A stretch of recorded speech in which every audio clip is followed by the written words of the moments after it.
Counter-terrorism risk? What makes it a counter-terrorism risk? Filming our officers. As I explained to the person on the bike, I don't even know who that is. Okay, but I'm just waiting for some marked vehicles to come in and out. Sir, would you mind me asking, just asking what are you doing here? As I've just explained twice now, once to the person on the bike and one on the to this lady. Mate, listen. You can't really be outside police stations. Okay, before you go ahead with the search, can I just say one more thing? Yeah. I would highly recommend that you look up a memo from the National Police Chiefs Council regarding people filming in public places, regarding social media vloggers and police stations. I would highly recommend it before you land yourself a lawsuit. Listen. And that's you do what you feel comfortable with that. you do what you got to do. You do what you got. I will not say now. I do not consent to any searches. I know lawfully I don't have to, but I want to make that clear. Regardless of your ability to film things in a public setting. Right. Obviously, you raise our awareness and our suspicion, particularly in an environment of severe CT risk. And who are you, sorry? I'm Inspector Tarek McKinsey. Inspector Tarek McKinsey. McKinsey, that's a cool name, I like that. And have you got a warrant number there? Yeah, I do.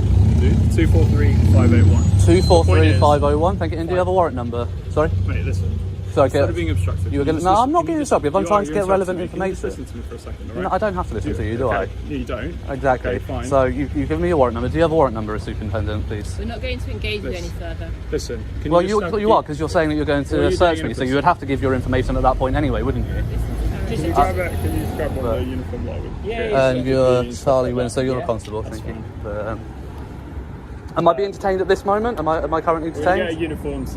No. You're equipped and everything to do with you. Okay, so I'm not detained. Not at this precise moment. Okay, not at this precise moment.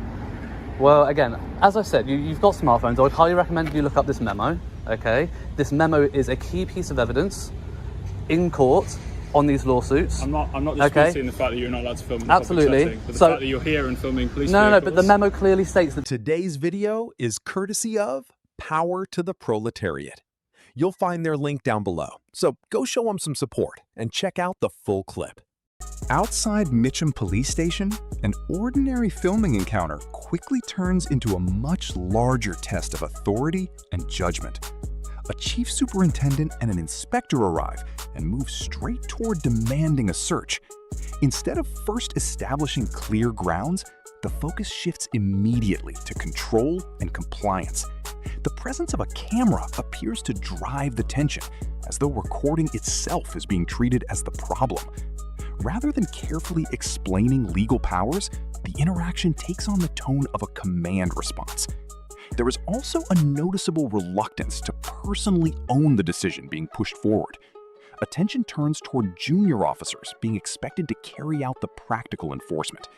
That creates an important contrast, because the frontline officers are the ones who pause, assess, and appear more focused on whether the legal threshold is actually met. In that moment, procedure matters more than rank.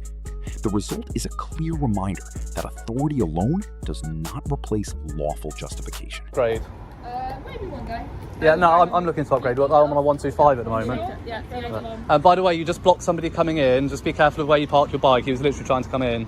All right, but yeah, so next time I'd recommend. Because I want to make sure. Yeah, I understand that. But obviously, you can pull over safely to the side and do so. What's your name? Pardon? What's your name? What's your name? Liz. Liz. So I'm this police officer that's in charge Oh, of this Chief Superintendent. location. Oh, okay, lovely. Have you got any ID on you, please? Why would I need ID? Have you got any ID on you, please? Come Otherwise on, we're going to have to ask you to leave. Come on, Superintendent. You don't just go around demanding ID from the members of the public. I'd certainly do if they're a counter-terrorism risk. Counter-terrorism risk? What makes it a counter-terrorism risk? Filming our officers. As I explained to the person on the bike, I don't even know who that is. Okay, but I'm just waiting for some marked vehicles to come in and out. Sir, would you mind me asking, just asking what are you doing here? As I've just explained twice now, once to the person on the bike and one on the to this lady. Mate, listen. You can't really be outside police stations. Okay, before you go ahead with the search, can I just say one more thing? Yeah. I would highly recommend that you look up a memo from the National Police Chiefs Council regarding people filming in public places, regarding social media vloggers and police stations. I would highly recommend it before you land yourself a lawsuit. Listen. And that's you do what you feel comfortable with that. you do what you got to do. You do what you got. I will not say now. I do not consent to any searches. I know lawfully I don't have to, but I want to make that clear. Regardless of your ability to film things in a public setting. Right. Obviously, you raise our awareness and our suspicion, particularly in an environment of severe CT risk.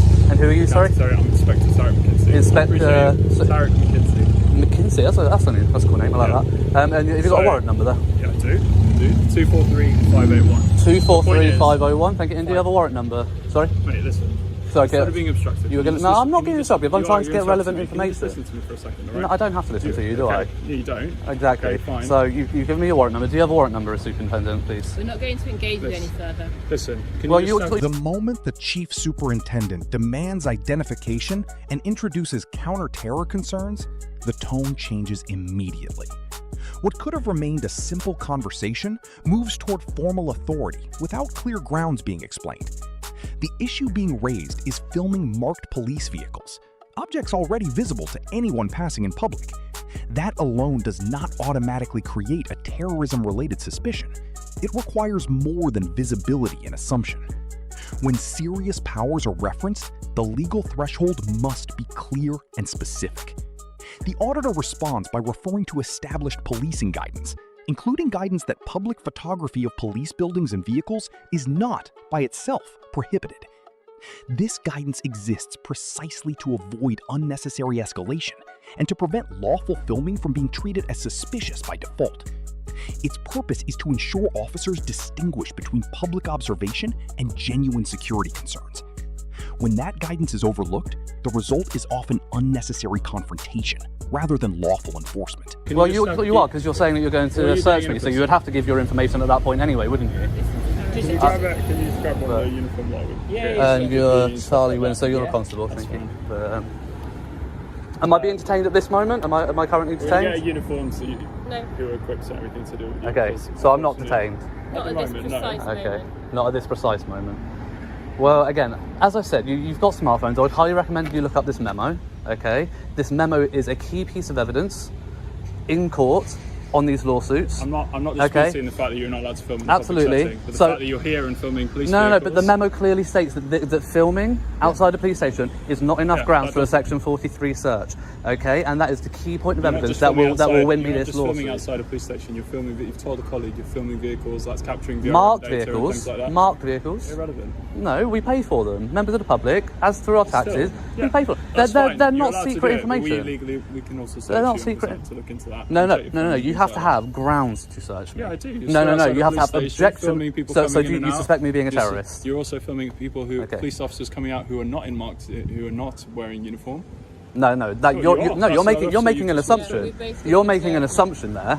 The officer just came out and said you were filming as she exited. So, Right, and do you know that I was filming her? Well, I have that suspicion. Okay. Okay. And that's enough for me to look into. It's not. That's filming in public. we can debate this all day. It's We not a can debate debate. this The all memo day, clearly alright? says it, and the fact that I've Okay, made you well, aware of that's this fine. memo is going to win me the lawsuit. Look, that's absolutely fine. It's absolutely fine. It's fine for you to have that opinion. It's You're not an filming not only opinion. marked It's officers, fact. but staff who I've are already got unmarked one coming lawsuit through. against the MPS for this exact Okay, reason. well, look, I'm not going to debate those situations. Okay. Is anyone available? We're just going to ask the question if someone can pop down, but yeah. No, it should come out on the radio. Yeah, bear with me. Okay. Well, I might just stick around, to be honest. I might go. But That's within your gift, right? well, apparently, because I'm not detained, but you suspect me of being a terrorist. The inspector then reframes a request for accountability as if it were obstructive behavior.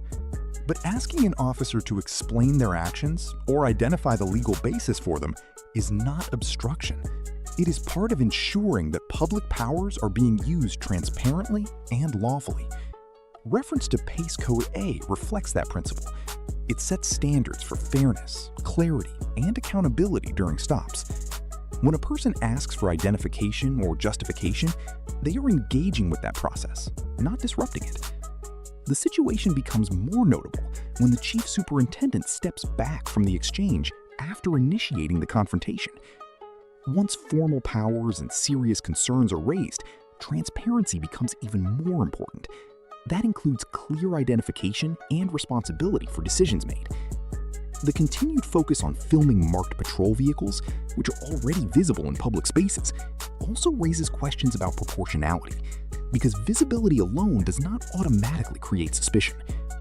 The wider issue is not simply disagreement, but whether authority is being matched by proper legal reasoning. Me being a terrorist because you said you're going to detain me, waiting for a uniform to come and detain me. So clearly you suspect me of being a terrorist. We'd be more comfortable doing a search when we've got body worn footage as well. All right. So you're not going to detain me until the uniform gets here. You're just going to wait. At which point I could just walk away, potentially be a terrorist.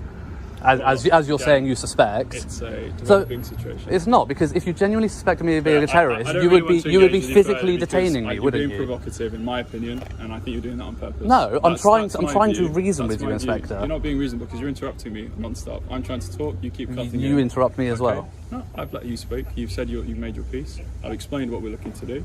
Yeah. Okay. And that's fine. But it's not fine. That's the issue, Inspector, is that it's not fine. You cannot abuse. You used to have Section 44. I'm not abusing. You don't have to talk. You don't have to talk. Do you know you used to have Section 44? Do you know why that got repealed? For this exact reason, didn't it? Didn't it, Chief Superintendent? Why are you filming us now? Pardon? Why? Well, for my own protection. You just said that you're going to detain and search me. As you said, you want body-worn footage. I want my own record as well. We want to make sure officers are safe. So we want to take... And I want to make sure members of the public are safe from tyrants like yourselves. So if you're going to abuse Section 43, I cannot stop you from doing that, obviously. And I won't resist you. I'm not going to aid you, but I won't resist you. And you will end up with a civil suit, and you will both be up on disciplinary matters. We're going to wait till the uniform. I think we've both said our piece here. No, I haven't finished saying my piece, actually. Right, you're free to talk. I know I'm free to talk. I have rights. You don't have to respond. You've said multiple times you're not going to continue engaging, yet you do. As I said, I've made you aware of the memo. Yeah, absolutely. And you're refusing to even look it up. I've made you aware, and neither of you are making any sort of concerted effort to look up this memo, to double-check. The situation becomes more difficult to justify when serious references to terrorism are made, but no immediate formal detention follows.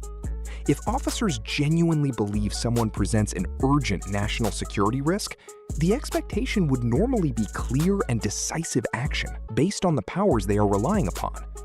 Instead, the interaction remains in an uncertain space, with strong language used but no clear legal step taken.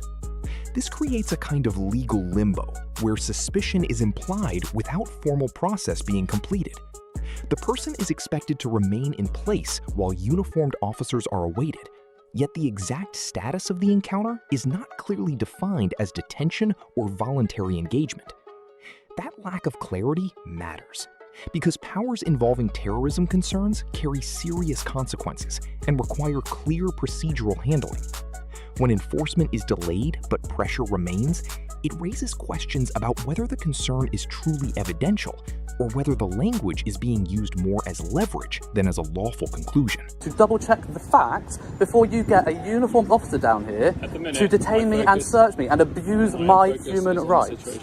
No, you're abusing my rights. Pulling out a phone and doing research right now. I don't know who you are. I don't know anything you could get this constable to do it. You could get the chief superintendent to do it. A little bit under control. That's absolutely fine. Right? Well, sorry, what's your name, Chief? Elizabeth Chappell, and what was it, Sergeant McKinsey? And your warrant number, sorry? 238826. Thank you. Just so I know exactly who to reference in the complaint to the IOPC. Absolutely fine. Absolutely. I will not be bullied by a threat of a search from exercising my right. You know we have human rights in this country. Do you remember your oath? Do either of you remember your oath? No, I doubt that you do you? We're not going to be responsible. You don't have to, but I can still talk and I can still ask questions. Okay. Neither of you remember your oath. You swore an oath to the crown of this country to uphold the human rights of the people. I have an Article 10 right to exercise my freedom of expression. That's exactly what I'm doing. You don't have the right to film police officers. I absolutely do. Anywhere in a public place, yes, I do. So you're going to come. You're going to come and get a uniform to come with a body-worn camera who has the right to record me, but I don't have the right to record you. Recording us? Yeah, but she just said I don't have the right to. Which I absolutely... You just said you don't have the right to record police officers. You've raised our suspicions that Well, you're raising my suspicions right now of absolute tyrannical constables. And it's disgusting that it's a superintendent and an inspector. Absolutely despicable. Okay, no problem. You keep saying no problem, but it is a huge problem. A huge, huge, huge problem. Can you just cover out? So, essentially, I'll give you a little update. This individual has been spotted outside by an officer leaving the police station. I'm not. When the repeal of Section 44 is mentioned, it points to an important lesson from past policing powers. Section 44 was removed because it allowed broad stops without the need for specific, reasonable suspicion. The concern being raised here is that similar thinking can return under different powers if Section 43 is used too loosely. Section 43 requires clear and objective grounds, not general unease or assumptions based on appearance. It cannot become a substitute for blanket suspicion toward anyone holding a camera. That is why the distinction matters so much. Counter-terror powers are designed for evidence-based decisions, not broad discretionary reactions. When officers avoid established guidance or rely on uncertainty rather than facts, it creates the risk of repeating exactly the problems that earlier reforms were meant to prevent. The wider issue is not just this one encounter, but how easily strong powers can be stretched when reasonable suspicion is replaced by personal interpretation instead of lawful thresholds. I'm not in their own personal vehicle, I suppose. She is concerned because it looks like he's filming. Obviously, the entrance where we've got the coming through. He's also filming an officer going home from work, not in plain uniform this time. As such, given this specific threat, there's some concerns that perhaps he's raised our suspicion around in the CT environment. So, obviously, Again, so before you, so you could put body worn on, obviously. yeah, absolutely. Oh, there's a vehicle coming, guys. Be safe. So you've obviously listened to the inspector's side of it. So for you to make an informed decision, and I'll be polite with you, I'd like you to hear my side of it. Okay, and I think that's only fair. So I came here, as I explained to the first person that approached, I came here to try and get some shots of marked vehicles coming in and out, like this one. If obviously it wasn't being obstructed, I would get a nice sweep shot of a marked vehicle going in. Right? So let me finish. I've advised the Chief Superintendent and the Inspector that there is a memo from the National Police Chiefs Council, okay, that clearly explains vloggers and social media auditors filming police stations, and that it is not to be used as a ground for a Section 43 search, okay? Now, obviously, I've just heard the inspector say that it's down to you and it is ultimately your decision whether to do a search.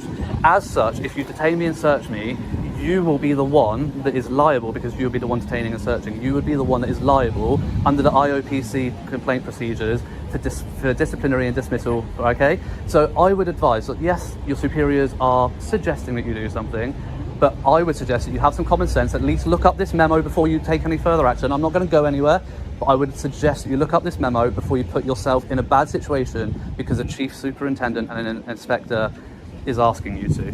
Okay, because you are the one that is ultimately responsible for your actions as a constable. When the oath of attestation is raised, it brings the discussion back to the foundation of police authority.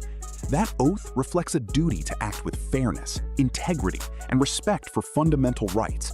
It is not only symbolic, it represents the standard expected in every public interaction.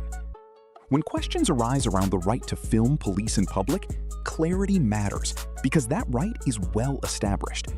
Public photography from lawful public spaces is not automatically prohibited simply because police are present. Any suggestion otherwise must be supported by actual legislation, not personal preference or informal assertion. The arrival of uniformed officers, then, changes the dynamic again. They are placed in the position of carrying out the practical enforcement after senior officers have already shaped the confrontation. That creates pressure for frontline officers, who may be left balancing instruction from above against their own responsibility to apply the law correctly. It highlights how accountability should exist at every level, especially when serious decisions begin with senior leadership. And they don't have the balls to detain me and search me themselves. Okay, are you aware that there's not a lot of marked vehicles that come in and out? I wasn't aware of that, no, but I appreciate you telling me. I didn't know that because I've not been here before. You've not been here before? No. Okay. So how would I know that? So were you not here earlier? No. No. No. Well, have you had somebody else here filming today? Well, I've just been told that you were here earlier. No, I've been here 14 minutes. Okay. And how long are you staying here? As long as a piece of string, my friend. You know, like I said, that shot that I've just missed because I'm now engaging in this conversation with you probably would have been enough to get my footage. and I probably would have been on my way. But obviously now I'm going to have to wait for another vehicle because I need to complete my footage. You know. How many vehicles are you looking for? Just one. Yeah. Just like one police car? Yeah, marked vehicle. Yeah. It's just, so it's... Why are you filming? Pardon? Why are you filming? Because I'm interested. You know, we all have individual interests, don't we? I know everyone tends to have like their own different reasons. Absolutely, exactly. You know, and I have the right to freedom of expression in this country. Exactly. You know, and I absolutely have that right. I'm not trespassing onto your secure areas. I was stood out there. I clearly filmed the fact that you got the authorised vehicles only and the police personnel only sign. And so I made a point to point that out for my footage. And the fact that I'm not going past that, I stood there to film through. All I could see was a forensics unit. And I said, and I was like, just an officer coming out of their personal vehicle. Can you not film that? I mean, no, because I need to keep the camera pointed at you guys right now. You can point at me, just not at their personal vehicle. I'm not going to point it directly at that. I'm not going. Okay, I'm not directly pointing it. I'm pointing it at you. If that's in the background, it's in the background. That's their personal vehicle. It is. And you're getting their registration plate on their face. I will try to blur it out if Will you? possible. Yeah. I don't believe you. issue we have. No, because you were polite about it, I will try to blur it out, depending if I can. The conclusion of this encounter says a great deal about the difference between rank and judgment. While senior officers focused heavily on suspicion and authority, the frontline officers approached the situation with more practical restraint. They asked questions, looked at the facts, and treated the presence of a camera as something to assess, not assume. That distinction matters because suspicion must be built on evidence, not on discomfort or personal reaction. Rather than rushing straight to the strongest available powers, they took time to examine what was actually happening. Even so, there were still procedural issues. Body-worn video introduces important obligations around transparency. When recording is activated, clear communication helps maintain trust and accountability. That expectation exists to prevent confusion and ensure both sides understand what is being documented. The most significant outcome, however, is that no search and no detention ultimately followed. After all the references to terrorism and security concerns, nothing was found to justify escalation. That leaves a clear contrast between the seriousness of the accusations and the lack of evidence supporting them. It also reflects poorly on leadership when stronger judgment comes from those lower in rank. In the end, the encounter became less about public safety and more about how easily authority can outrun legal justification. If I can, because sometimes, depending on the shot with you two stood there, it's not always possible. Our sort of standpoint, the only real issue that we have, right, is the fact that you're obviously free to film whatever you want. Right? Absolutely, thank you, I appreciate that. The only issue comes when you're filming officers not in uniform, leaving in their personal. But again, you're making assumptions that that's what I'm doing. I'm not making an assumption or anything. I'm Exactly. just saying that the problem stands when that thing Okay, happens. but again, that's not illegal, So, is it? Up until then, It's not illegal to do that. I can record every personal vehicle coming in and out. And you can ask questions. I don't like the fact that... That's what we're here doing. But I don't like the fact that... No. Yeah, but we are, but they weren't. I'm fussed about it. I had the chief superintendent and an inspector threaten me with a section 43 search. They should know about the memo. They are like the highest ranking constables. No, I can't. With the section 43, that's underneath the terrorism. Sure. If we feel like what your actions are doing will pose a personal risk to any officers that aren't in uniform, because you're getting. Sorry, you're quite softly spoken. That's all right. Because you're basically getting their legal information that way by recording their registers and things like that. That sort of raises our sort of threat level. So we're like, oh, why is he recording these officers? What's he planning to do with that video? That's where our ground stands. It's not to say that necessarily we are going to be searching section 43. But that is an option that we It's not. It's not enough grounds. The memo clearly covers this. It's not an offence to film anybody's registration plate, personal or private.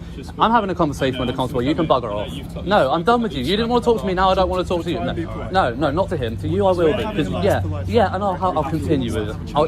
I'll continue that with you. He can bugger off. I'm done with him. But why exactly can he? What was he up to? Because the inspector, as I said, the inspector and the chief superintendent came out demanding ID and saying that I have to provide it, and then saying that they're going to get a uniform out to search me under section 43. It's good plan. But yeah, it's